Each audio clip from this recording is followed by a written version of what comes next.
Vijana oye! Bas, mimi naitwa Wanga Trustee Peter Salasya. Na mimi nataka niseme hivi.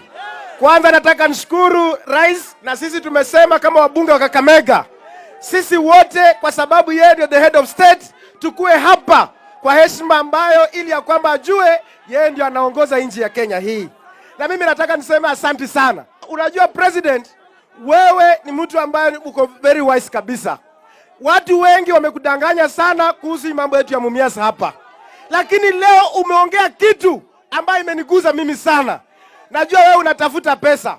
Unatafuta pesa ya kujenga ile referral, unatafuta ile ya Buhungu, na wamekupatia mambo mengi sana. Hata hadi mimi mwenyewe nakuhurumia. Lakini tena wewe umesema ile ya Nzoia pia unawafanyia kazi mzuri. Lakini hii yetu ya hapa hii iko na kitu kidogo sana. Na hii kitu kidogo hii nimeizungumza kwa mara mingi. Nikasema ya kwamba Mumias, na mimi nataka niungane na ile statement ambayo mheshimiwa amepatiana hapa. Akasema shida ambayo tuko nayo ni moja, ambayo ni cartels ambao wanataka kusimamisha hiyo through the courts. Wewe umepita pale, umeona venye nuclear imedevelopiwa. We don't need anything from you. But nataka tu order from that ile mambo ya cases za kotini, na tukishamaliza hapo wewe hata mimi nitakuinamia tu na kufanya chenye unataka.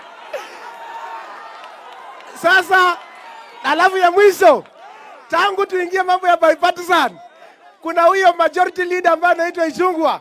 Yani ako sawa kabisa. Sasa wewe sasa uko top. Sasa na support mambo ya bipartisan. Thank you so much.